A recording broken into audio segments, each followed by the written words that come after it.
Hello and welcome to Comp 1. This video is going to overview the syllabus.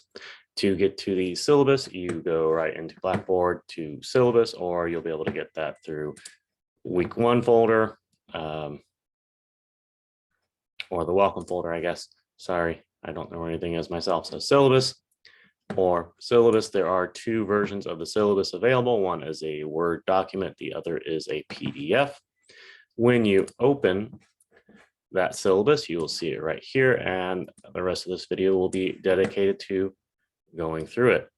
For the online class, I do hold some office hours on Zoom, but also in person in my office in 216 on campus, Tuesday and Wednesday from 10:30 to 12 o'clock or by appointment. The textbooks, you should be familiar with already. If not, the bookstore probably told you. The Word on College Reading and Writing, which is a free online textbook, and then the Little Seagull Handbook, which is available in Blackboard. Scrolling through, we have our course goals. I'll let you read that, but the main idea is that we are working on our writing, reading, and critical thinking skills. And to do that, we will be practicing a lot of different writing styles and just writing a lot. So this course, of course, is going to be driven by reading the writings of others and practicing our own writing. I put this in here because I think this is important, that the Ohio Course Transfer Agreement, meaning that this course will transfer to any other state Composition 1 class. One of the main requirements is that we write a minimum of 5,000 words or 20 pages of graded work. That is not done all at once, and that is also double spaced. So it's not really that bad. There will be plenty of times in the syllabus where I'll be explaining these things. This is an online class. Big advice is to check into the course several times a week. Just set a specific time where you're doing this. Check your email, check your updates. As I explained in the course tour, everything is set up fairly straightforward by the week. So all you need to know is the date and then maybe print out a copy of the schedule. What we'll be doing in this class is a lot of discussion boards. That's our main form of interaction with me and with you. And then other assignments, once we start getting into our readings, you will be writing a summary of everything we read. That's a major reading assignment. I know it sounds tedious, but it's good practice to help you become better at articulating the main ideas of something that you've read. They're only about 150 words. They're not long. They're due on specific dates. If you're in my class, they're due before class time, but it's a way to make sure that you're doing the reading, but also it gives you a lot of practice. After our first two summaries, the rest will be just given by credit. I'm going to trust you on your work. So you do it, you get the credit. Other major writing assignments, this little description of the essays. Montaigne was a French writer who invented the essay format, but it just means to try. So a lot of writing instructors will talk about the idea that an essay is a process, not a product, meaning that it's always being worked on. So we will follow the writing process of pre-writing, draft, conference, workshop, and then submission.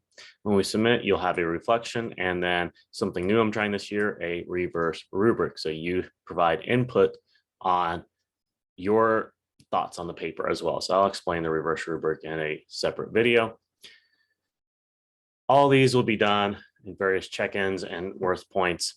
The major assignments we're doing are analysis. We'll be analyzing what an online magazine is trying to do and who the audience is based on the clues it gives us. We have a research narrative, which will be explained a little bit more, but this is a short research paper. It's supposed to be fairly easy, so you can focus on learning to use the library resources and incorporating those resources into your paper. We have actually two critiques, but there's a critique final exam where you write a criticism of a professional essay that uses two additional sources and some research, but we'll have a practice critique before that. And then finally, the reflections and reverse rubric. In each of these major assignments, you'll submit a reflection, which is about 250 words long, that talks about the writing process and what you've learned from writing it. And then you'll fill out the reverse rubric, which is basically the grading form. but you get to select where you think your paper falls in the scoring, and also provide evidence. And that's the crucial part. Where do you think you're doing this well? Maybe what would you do better? I think that's what the reflection does. So it's more about understanding writing than being able to produce it to the best of your ability in a short amount of time. So those are the main assignments. Main policies: communication, please check in frequently. You can't get it all done on Sunday night. That's not going to work. Working ahead is not going to be easy either. Check your email regularly, maybe put it on your phone or something so you can get into it, because I will be sending out a message every week, at least once a week. When we submit assignments, most of them will be through Turnitin. That's not because I suspect you have plagiarism, but it allows me to grade online, and it allows us to see how various systems think of plagiarism. But a big thing is that turn it in. Just turn in your work. I say this, even if your writing is really crappy, turn something in, you will get to revise it. If you don't turn something in, you can't revise it. And so that becomes part of a problem. Late work, I do give you a 24-hour grace period. Otherwise, I'll plug in a 0. Once I get into it, I am not sitting around at the computer waiting for you to turn everything in at 11:59 p.m. I'm in bed. So if you get it in that morning, that's fine. Don't kill yourself. This is a single course in 16 weeks of the rest of your life. It shouldn't be that influential that you'll stress yourself out and pull an all-nighter. I don't want that. Peer reviews, we'll be doing peer reviews even online, and then reflecting on that process. That'll be done through Turnitin.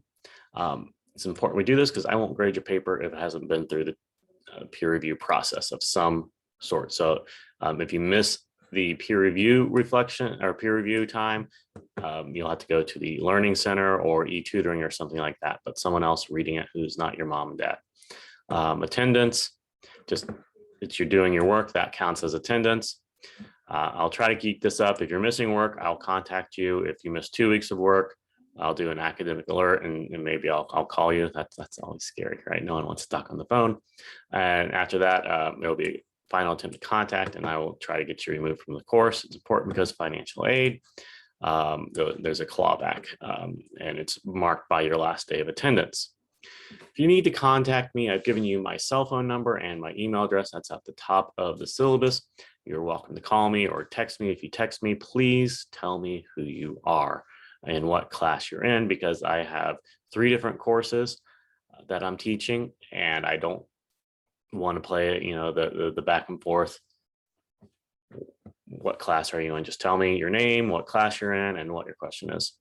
If you want to schedule a video conference, you're welcome to do that.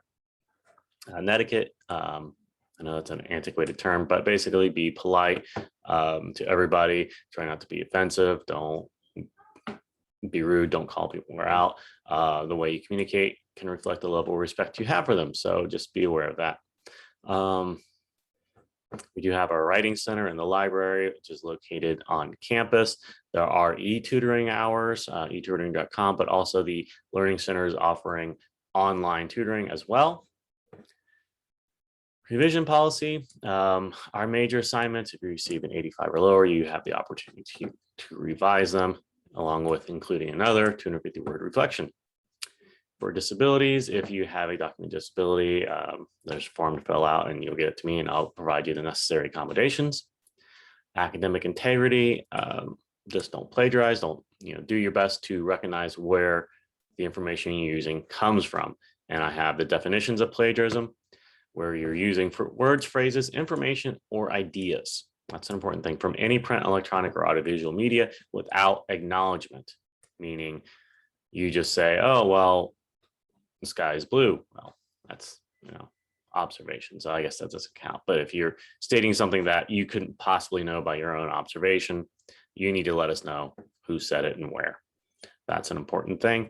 Plagiarized papers that lack appropriate citations will receive a 0. That's based on determination from the way I look at it. And an intentional submission of someone else's work will result in failure for the course. So don't ask to borrow anyone's paper. Don't loan your paper to anybody else.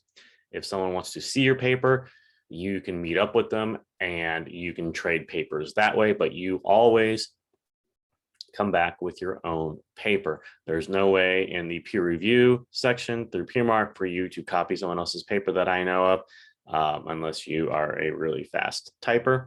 But please do your own work. It's much more rewarding that way. Even if it's bad, we can always make it better. That's the most important thing.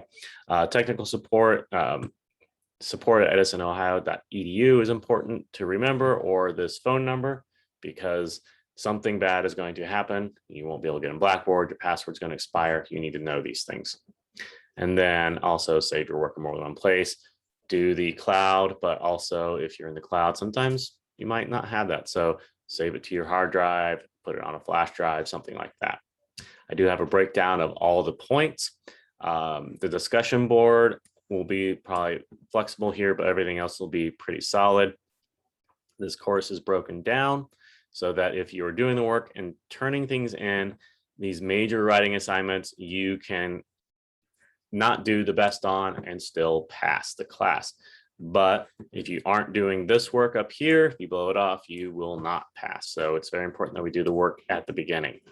The grading scale, and then finally treating students equally. I think this is important. Don't expect to blow off the course or get caught up in other things and then come to me with your story and I'll say, okay, fine, you can make up an entire 16 weeks in 2 days. That's insulting to me, and it just never gets done. Best thing to do is, if you are having trouble, to contact me. Don't hide. I will work with you, but don't come to me at the end of this semester and say, I'm going to lose my scholarship, my parents are going to kick me out, or I'm not going to graduate. If those things were that important, you should have stayed up to date in the course. There's plenty of times that you can succeed or fail. Contact me and we will work with you, because that's why I'm here. Other things, that's not the breakdown. The rubric is available on Blackboard, and this is our course schedule. You can look at that. Oh, that got entered in the wrong spot. I had to fix this. I'm sorry about that. But this is our rubric. You'll be able to see that. It's also in the reverse rubric. I don't know why my schedule got messed up, but I will fix that before I upload this. I'm sorry about that. I'm not going to re-record this video because of a single error, but everything is listed here along with important dates. Print this out and it'll be a good resource for you. If you have questions, please contact me. I'm happy to work with you. And I hope we have a great class. So thank you.